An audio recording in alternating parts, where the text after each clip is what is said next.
Assalamualaikum warahmatullahi wabarakatuh. Perkenalkan kami dari kelompok 2, 10 Akel 2. Saya Rina Aprila Putri sebagai ketua. Saya Alia Putri Sapira Aprilianti sebagai sekretaris. Yang beranggotakan saya Indri Pratiwi. Saya Nesya Azara Zabiana. Saya Carin Audia Putri. Saya Hani Pantan Lestari. Saya Anggudis Tiara Sofi. Saya Nanda Nur Hijrah Anggraini. Saya Husni Mutmainah. Saya Gina Putri Awalia. Saya Komal Auliana Pianti.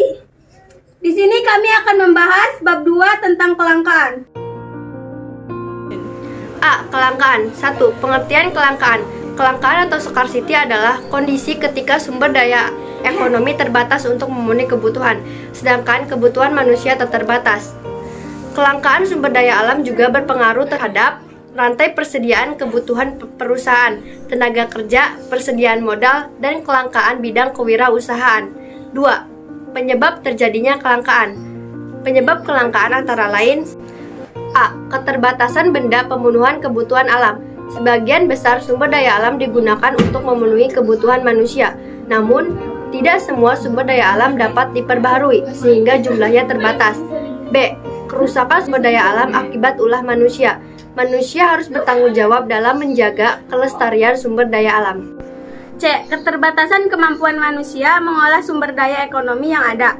Keterbatasan manusia dalam mengelola sumber daya alam dikarenakan rendahnya penguasaan teknologi dan kekurangan modal. Akibatnya terjadi ketidakefektifan dan pemanfaatan sumber daya ekonomi. D. Peningkatan kebutuhan yang lebih cepat dibandingkan penyediaan sarana pemenuhan kebutuhan. Sering meningkatnya jenis dan jumlahnya kebutuhan yang semakin beragam dan berkembang. Namun di sisi lain, produksi atau pemenuhan alat pemenuhan kebutuhan belum dapat memenuhi kebutuhan yang ada, sehingga terjadinya kelangkaan. B. Kebutuhan manusia. 1. Pengertian kebutuhan. Pengertian kebutuhan adalah segala sesuatu yang diperlukan manusia untuk mencapai kemakmuran. 2. Jenis-jenis kebutuhan. A. Jenis kebutuhan berdasarkan tingkat intensitasnya. Kebutuhan ini dibedakan menjadi: 1. Kebutuhan primer adalah kebutuhan manusia yang harus dipenuhi untuk melangsungkan hidupnya. Contohnya makan, minum, pakaian, perumahan atau sandang, pangan, dan papan. 2. Kebutuhan sekunder atau pelengkap adalah kebutuhan yang dipenuhi setelah kebutuhan primer. Contohnya alat transportasi, perkakas, rumah tangga, dan lain-lain. 3. Kebutuhan tersier, yaitu kebutuhan tersier yang dipenuhi setelah kebutuhan primer dan sekunder terpenuhi. Kebutuhan tersier bersifat mewah. B. Jenis kebutuhan berdasarkan subjek yang memerlukan kebutuhan ini dibedakan menjadi 2. 1. Kebutuhan individu. Kebutuhan yang berhubungan dengan berbagai individu yang berbeda. Contoh, seorang petani membutuhkan cangkul, benih, traktor, dan alat petani lainnya. Di sisi lain, seorang guru membutuhkan alat tulis, alat peraga, buku referensi, modul, dan alat pengajar lainnya. Kedua, kebutuhan umum, yaitu kebutuhan yang berhubungan dengan masyarakat atau disebut juga kebutuhan sosial. C. Jenis kebutuhan berdasarkan waktu. 1. Kebutuhan sekarang atau saat ini. Kebutuhan yang tidak dapat ditunda pemenuhannya dan harus dilakukan saat ini. Contoh, orang yang lapar harus segera makan, orang yang sakit harus segera berobat. 2. Kebutuhan masa mendatang atau masa depan. Kebutuhan yang dirancang untuk memenuhi kebutuhan masa depan. Contoh, asuransi pendidikan untuk mempersiapkan biaya kuliah anaknya. D. Jenis kebutuhan berdasarkan sifat pemenuhan kebutuhan. 1. Kebutuhan jasmani atau fisik. Kebutuhan yang berhubungan dengan tubuh manusia, contohnya pakaian, minuman, makanan, obat-obatan, dan lain-lain. Kebutuhan rohani. Kebutuhan yang berhubungan dengan kejiwaan seseorang. Contoh, agar dapat bekerja lebih baik, seorang pegawai perlu mendapatkan nasihat motivasi dan latihan yang berhubungan dengan keahlian kerja. Faktor-faktor yang mempengaruhi kebutuhan. 1. Lingkungan. Lingkungan merupakan faktor penyebab pertama yang mempengaruhi perbedaan kebutuhan manusia. Contoh, orang yang tinggal di iklim dingin cenderung menggunakan pakaian tebal dan makanan yang berkalori tinggi. Sebaliknya, orang yang tinggal di daerah panas cenderung menggunakan pakaian tipis dan menghindari makanan berkalori tinggi. 2. Agama. Agama merupakan salah satu faktor pembeda kebutuhan individu. Contohnya, orang yang beragama Islam membutuhkan Al-Quran, sajadah, tasbih untuk beribadah. Sedangkan orang yang beragama Hindu menggunakan bunga dupa dan perlengkapan lainnya untuk melaksanakan ritual keagamaan. 3. Adat istiadat. Adat istiadat yang berlaku di daerah juga turut mengaruhi kebutuhan dan pola kehidupan seseorang. Contoh, masyarakat Melayu Riau memiliki tradisi untuk menggunakan berbagai jenis pakaian adat berdasarkan waktu. Sementara itu, masyarakat Tapanuli mempunyai tradisi menggunakan ulos dalam acara-acara adat. 4. Kemajuan peradaban. Kemajuan peradaban yang berbeda di tiap wilayah juga menyebabkan perbedaan kebutuhan. Contoh, tahun 1980-an, sarana dan komunikasi di Indonesia masih terbatas pada telepon rumah dan surat. Saat ini masyarakat Indonesia dapat berkomunikasi dengan telepon seluler dan internet.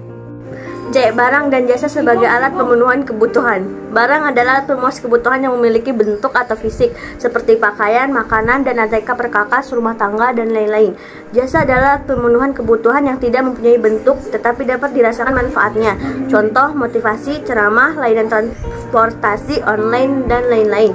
1. Jenis-jenis barang. A. Berdasarkan cara memperolehnya, dapat dibedakan menjadi 1. Barang ekonomi adalah barang yang didapatkan dengan cara mengorbankan sesuatu untuk mendapatkannya. Contoh, pakaian, aksesoris, peralatan elektronik, dan lain-lain. 2. Barang non-ekonomis atau barang bebas adalah barang-barang yang didapat tanpa pengorbanan atau biaya. Contoh, sinar matahari, air sungai, pasir di pantai, dan udara. B. Berdasarkan tingkat kepentingannya. Barang berdasarkan tingkat kepentingannya dibagi menjadi 4, yaitu barang inferior adalah barang yang pemakaiannya dikurangi jika pendapatan bertambah dan sebaliknya. Contohnya, sandal jepit, barang bekas, dan barang tiruan. Barang esensial adalah barang yang sangat diperlukan untuk memenuhi kebutuhan. Permintaannya signifikasi dan dipengaruhi pendapatan. Contohnya, beras, gula, dan bahan bakar minyak. 3. Barang normal adalah barang yang permintaannya bertambah saat pendapatan meningkat dan sebaliknya. Contoh, baju, buku, komputer, dan lain-lain. 4. Barang mewah. Barang yang berharga mahal dapat menaikkan arus sosialnya penggunaannya. Contoh, mobil mewah, alat-alat golf, dan kapal persiar, perhiasan mahal, dan lain-lain. C. Berdasarkan cara penggunaan barang. Berdasarkan cara penggunaan barang dapat dibedakan menjadi 1. Barang pribadi adalah barang yang dimiliki dan digunakan oleh individu atau perorangan. Contoh, rumah, tabungan, dan mobil. 2. Barang publik adalah barang yang digunakan untuk kepentingan banyak orang atau masyarakat umum. Contoh, taman, jembatan, penyeberang jalan, sekolah, dan lain-lain. D. Berdasarkan hubungan pemakaian barang. Berdasarkan hubungan pemakaian barang dapat dibedakan menjadi 1. Barang substitusi adalah barang yang dapat menggantikan barang lain. 2. Barang komplementer adalah barang yang kegunaannya semakin bertambah jika digunakan bersama-sama dengan barang lain. Contoh, kemeja dengan dasi, sepatu dengan kaos kaki, mobil dengan bensin. E. Berdasarkan cara pengerjaan atau proses pengelolaan. Berdasarkan cara pengerjaan atau proses pengelolaannya, barang dibedakan menjadi 1. Barang mentah atau bahan mentah, barang yang belum mengalami pengelolaan. Contoh, tanaman pertanian, kayu gelondongan, dan barang tambang. 2. Barang setengah jadi adalah barang yang telah diproses pada tahap tertentu, tetapi belum menjadi barang siap pakai.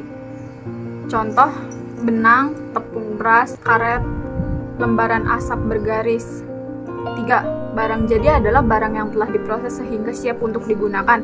Contoh, sepatu, kemeja, tas, dan komputer. F. Berdasarkan bentuk dan sifat.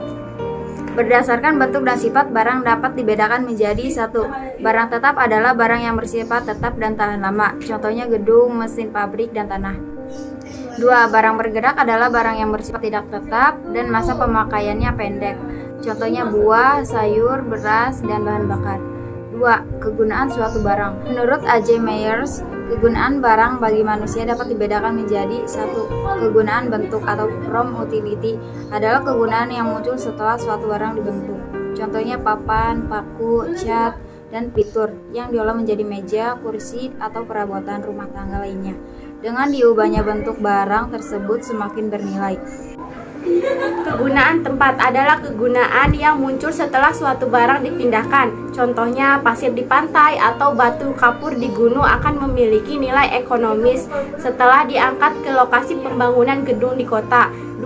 Kegunaan waktu adalah kegunaan ketika digunakan tepat waktu. Contohnya, tabungan pendidikan yang telah disisipkan sejak lama yang berguna ketika bayi telah lahir.